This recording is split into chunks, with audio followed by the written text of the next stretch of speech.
It's unusual that I would watch a movie a second time and change my mind about it. But I did that yesterday. Project Almanac, when it came out, made a decent chunk of change as far as I know. Got some good reviews, some mixed reviews. The first time I watched Project Almanac, I wasn't a fan. By the end of the movie, I was just angry. Now, this is going to have spoilers. So if you haven't seen it, I'll try not to completely destroy it for you.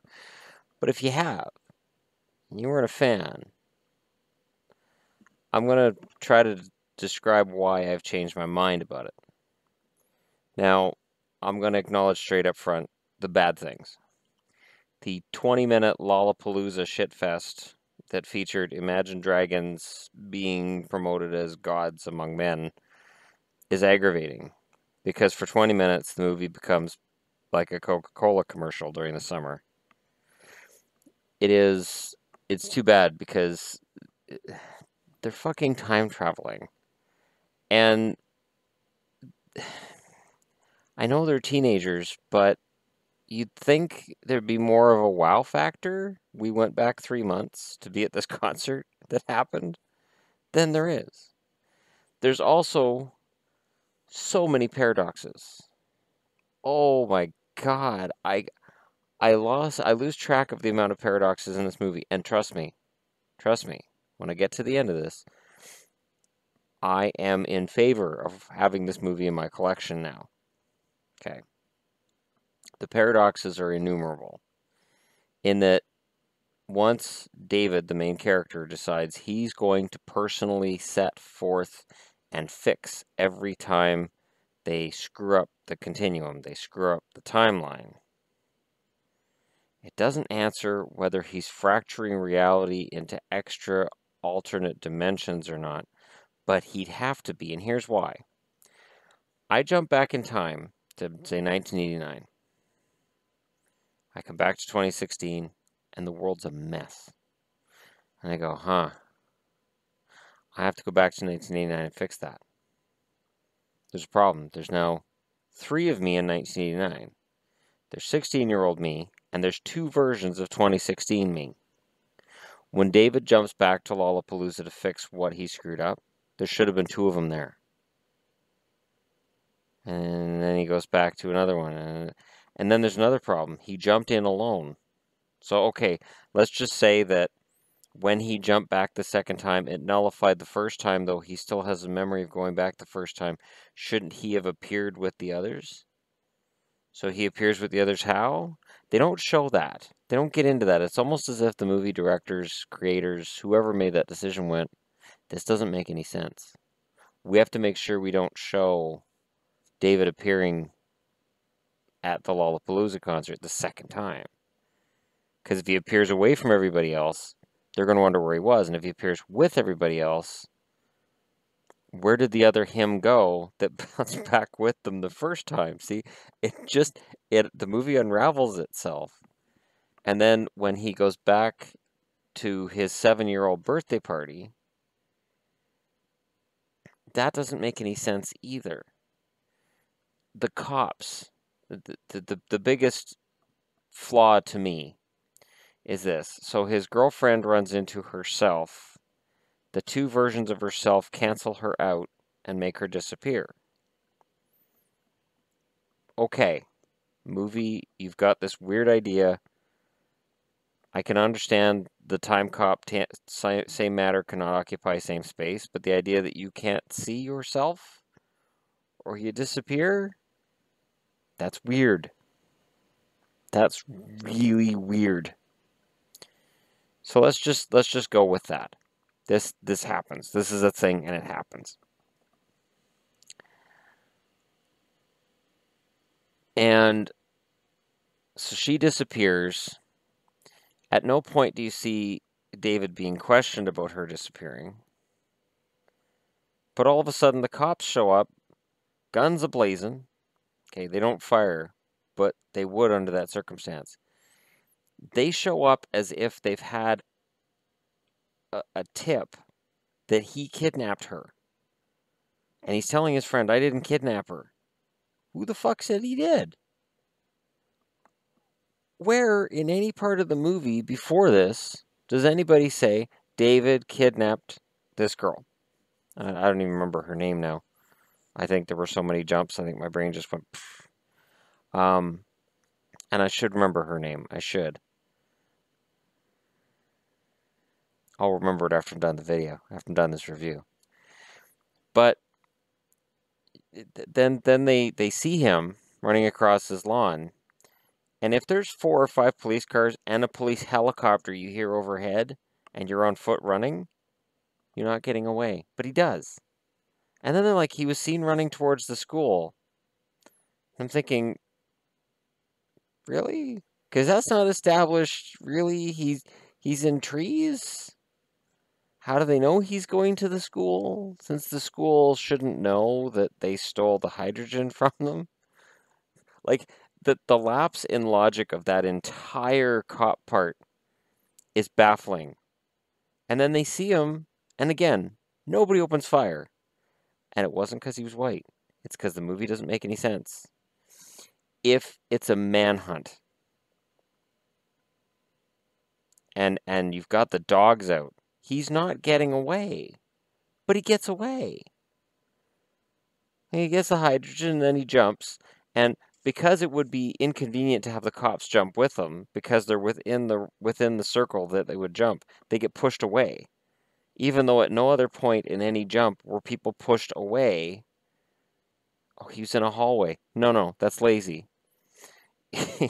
Everybody's pushed away. He isn't, because he's in the tornado. He's in the middle of the... Okay, here's the thing. I admire the movie for the fact that they try to create rules.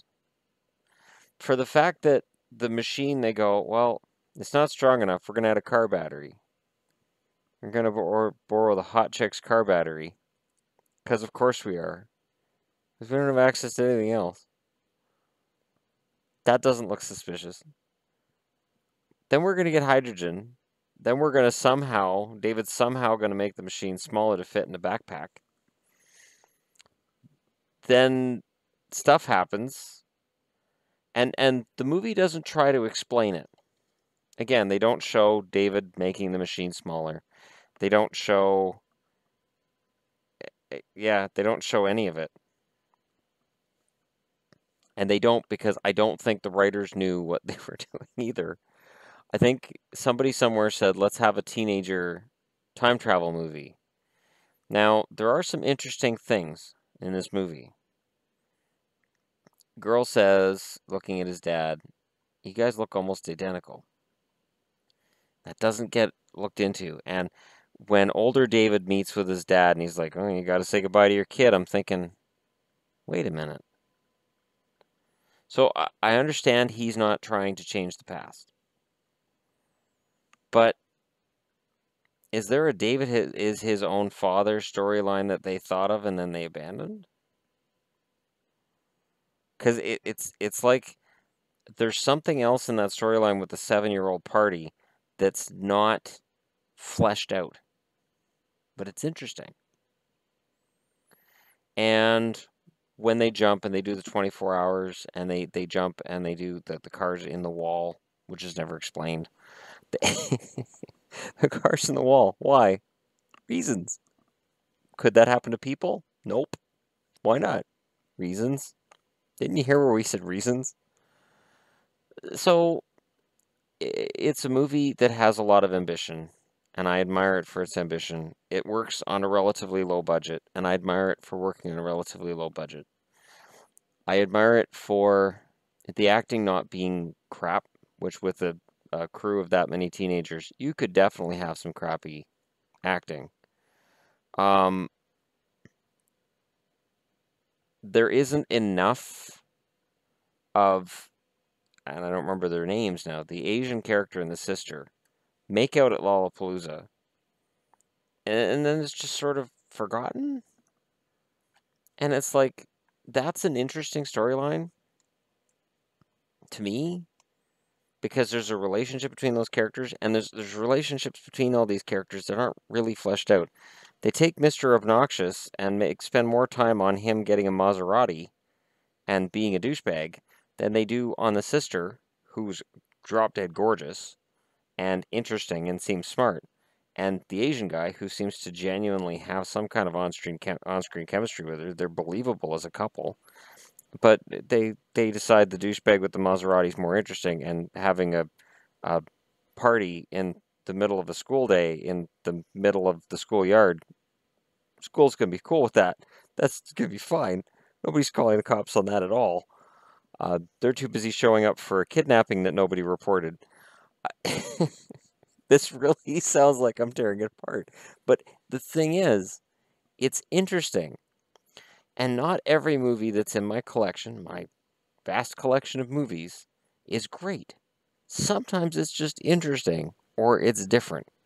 And Project Almanac, I will tell you right now, tries to be different. And it succeeds. I could do without Lollapalooza. I could do without the whole he wants to kiss this girl, and when he doesn't, she doesn't love him anymore thing. And then later on, she admits, I always liked you, so it wouldn't have mattered. And it's like, you didn't like him in that other alternate version of this storyline. He talks about a moment, and you go, there's no moment. No, it's past, whatever. If there was a moment, it's gone. And it's like, and now, I love you. And it's like, no, you didn't. Remember in the other alternate, I, and then there's the plane crash thing, which is not really fleshed out. There's all kinds of stuff in this movie. Okay, am I saying this is a good movie or somebody should remake it properly? Maybe there's an unedited copy. Maybe there's some extra stuff that was added in here that shouldn't have been, and maybe there's some stuff that was cut out that shouldn't have been. But Project Almanac is interesting enough that I would recommend anybody who watched it and didn't like it and said that's stupid. Try it again. Because I enjoyed it more the second time around, and I accepted the flaws. Because the ending is more satisfying, I found, the second time around. Because the way I read it at the end is, no matter what they do, they're all caught in this loop. And they will be forever damned, or gifted, however you look at this, with creating this time machine, wiping everything out, and starting over, and starting over, and starting. And that drove me nuts the first time I saw it. But after seeing it the second time, and watching it with a fresh pair of eyes, watching with a woman I've started dating, she enjoyed it, and we talked about it after and during, and it definitely gave me a little bit of a different perspective on it. It is a good movie. The first time I watched it with, I think, with my son, and we enjoyed parts of it, but there were parts that we went, paradoxes. But I have been a Doctor Who fan now for a few years, and I have these rules about time travel that I carry into everything from that show. And yesterday, I threw them out. Yesterday, I went, you know what? I'm watching this fresh because I was looking for something sci-fi that she hadn't watched, and I'm like, you know what? Let's give this another shot. And I'm glad I did. So, yeah, if you've watched it, I recommend watching it again. If you haven't watched it, I've tried not to completely spoil the movie. It's different. Is the best way I can put it. It's different. It's something completely different. And I if they came out with a sequel somehow, I would watch it. I don't know how you could though, because the thing with teenagers in movies is they get older fast. So it would have to be set way later, and I don't know how you do that way later. But I got a kick out of the ending. And I didn't the first time. I was much more angry at the end of it the first time, and this time I was much more amused and entertained, and I felt much better about the flick. So that's just my opinion. Not going to be shared by everybody, but if you enjoyed the movie, you can throw something in the comments. If there was something else that bothered you in the movie, you can throw it in the comments as well. Odds are, if you mention something, odds are it may have bothered me as well. But that's part of making movies. It's one of those things where if this was made by a big name director, it would be unforgivable. But because it wasn't, and it's kind of schlocky, it's okay. So I will probably add this to my DVD collection. And on a related note, I always get asked, why do you have DVDs? You have Netflix. Netflix removed Doctor Who this week. I have everything on DVD and Blu-ray, so I'm fine. I'm immune to the fact Netflix took Doctor Who away. That's time travel. It's still related to Project Almanac, so we're good. And it's not a bad movie. If I had to grade it out of 5, I'd give it 3, 3.5. And I would have given it a 2, 2.5 the first time I watched it. So it's one of those things where I think with repeated viewings, you can see things in it that are smart. You will see things in it that are stupid. But it's important to be critical of a movie, but be willing to admit that first viewing of a movie isn't always accurate. You go in with expectations. You go in with potentially you've seen bad reviews and you look for what the reviewer said was bad about the movie and you go, oh, he's right. But in this case, a couple of years later, all those bad reviews are out of my brain and I'm just watching it, fresh, clean slate. I enjoyed it. So I can say I recommend it. And if you haven't seen it, watch it. It is available on Netflix in Canada. I would imagine it's available on Netflix in America. Um, Technically, Canada's in America too, but it's all fine. We all live in America. There, I tied my T-shirt into this whole thing. This is my Ramstein America T-shirt. So yeah, thanks for watching. Don't forget to like and subscribe, and I will be back with more videos and content soon.